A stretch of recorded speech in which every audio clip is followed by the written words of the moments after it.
February is shaping up to be a very solid month for game releases, one of the most anticipated PlayStation exclusives this year, Halo, and more. Let's get right into this. Number 10, Deformers. Deformers is a third-person arena combat game being developed by Ready at Dawn Studios, where you play as aliens, animals, and blobs, and you battle across various locales. It's a very zany game, but as a downloadable title, I could see this one gaining some type of traction. And it's got a decent studio behind it, so hopefully it turns out well. It releases on February 14th for PS4, Xbox One, and PC.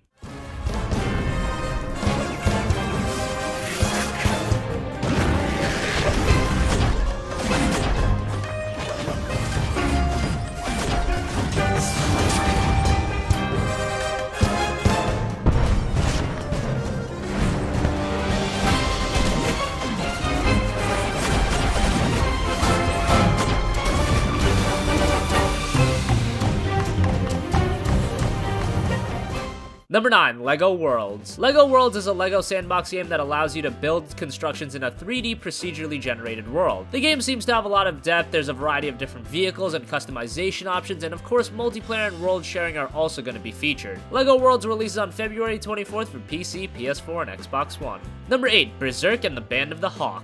Berserk is one of the most iconic manga of all time, and now we're getting a Musou-style game from Tecmo Koei. For those of you that don't know, these games are essentially hack and slashers where you fight hordes upon hordes of enemies. Dynasty Warriors is the most popular, and while they do get a bit redundant, the fact we have one in the Berserk universe is a nice change of pace. The game releases on February 21st for PS4 and PC.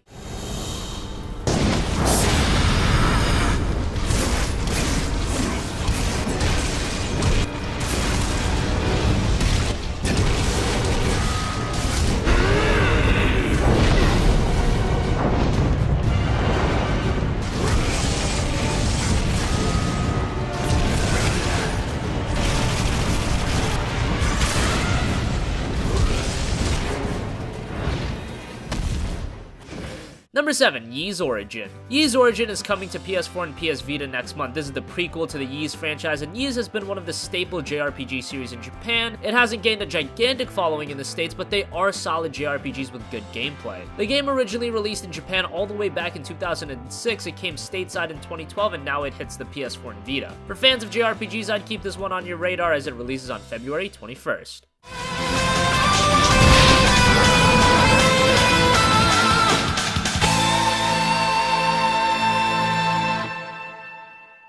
Number 6, Sniper Elite 4. The next entry in the Sniper Elite franchise is coming with Sniper Elite 4, which is a direct sequel to the third game. Once again, it's a third-person tactical shooter with stealth elements, and one of the main goals in the development of this game was to improve the artificial intelligence with enemies reacting more naturally. Maps in the game are also larger, allowing for much more freedom and open-ended gameplay. Sniper Elite 4 releases on February 14th for PS4, Xbox One, and PC. Make it all the way to the center of the bridge. You have to climb down and place the satchel charge.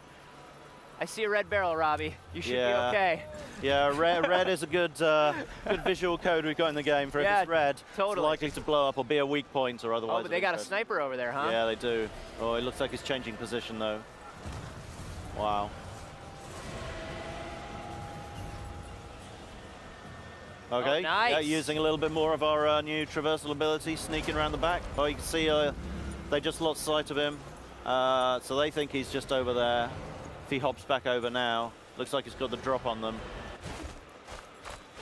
Oh, man. And there he goes, planting a trap. So if anyone tries to follow it. Number 5, Torment Tides of Numenera. Torment's Tides of Numenera is a spiritual successor to the 1999 game Planescape's Torment. The game was funded through Kickstarter with over $4 million raised, making it set the record at that time. The game is very story-driven, with it featuring a rich and personal narrative and complex character interaction with a dialogue tree. Gamers are usually wary of Kickstarter games after Mighty No. 9, but don't forget we've had games such as Divinity Original Sin as well, and hopefully this falls in line with the latter when it releases on February 28th for PC, PS4, and Xbox One. The world is inhabited by curious creatures. You'll meet people with living tattoos, trans-dimensional alter egos, and even visitors from other universes. This world is diverse and full of marvels, but at the same time, divided and dangerous. The many races and cults all have their own needs and ambitions, which often lead to brutal conflicts. travel to a large city like... Number 4, Halo Wars 2. Halo Wars was one of the surprisingly great games of last generation. Few thought that an RTS would truly work on console controls, but that game found a balance. Now, 8 years later, we are finally getting a sequel, Halo Wars 2, and this time the game is being developed by Creative Assembly, the guys behind Total War, so you know that's only going to help the game's quality, especially because it's going to be on PC too. The game takes place shortly after Halo 5, and hopefully with this release, Halo Wars becomes a standard fixture to the Xbox's library. It releases on February 21st for Xbox One and Windows 10 PCs. It's all about playing the right card at the right time. At the end of the match, you're wielding these large forces with all sorts of different powers and abilities. And start bringing out bigger guns, marauders, blisterbacks.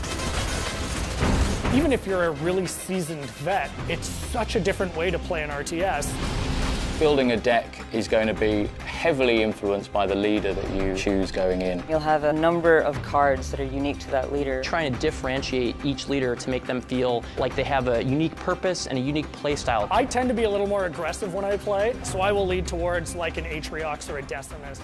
Number 3, For Honor. For Honor is the latest new IP from Ubisoft, and this one is very different. It's an online multiplayer-focused hack-and-slash game where you take on the role of historical soldiers such as medieval knights, samurais, and Vikings. Visually, the game is very impressive, and the combat seems to have an emphasis on realism with the weapons having weight to them. And while the game is definitely geared for multiplayer, Ubisoft has stated that there will be a traditional single-player campaign as well. For Honor releases on February 14th. Swords are as lethal, simple, and ancient design. And a leader who does not lead the charge is no leader at all. They are called warlords, a name that has earned another ancient tradition. To become a warlord means service to all who need it for life. They are the shield of our people. And they will not. Number 2, Nioh. Nioh is an action RPG being developed by Team Ninja, and the game actually began development all the way back in 2004. It went missing for a while, but it was re-revealed at the Tokyo Game Show in 2015, and instantly comparisons were drawn to Dark Souls. That's definitely not a bad thing. Dark Souls with an Onimusha flavor sounds like something gamers would get behind. And interestingly enough, Nioh will be one of the few console games that offer various settings to adjust things such as the resolution, frame rate, and visuals. Those will be improved if you're on the PS4 Pro. That's something I'd like to see from more console titles. Nioh releases on February 7th exclusively for the PS4.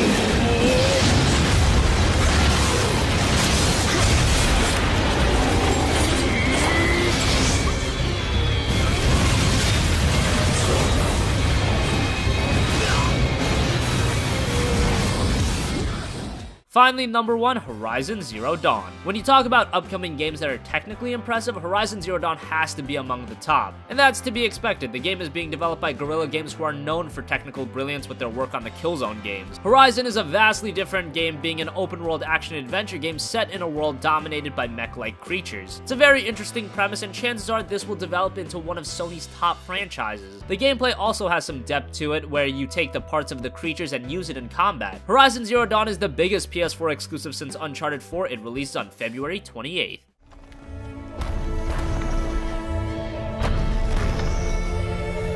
Gotta move.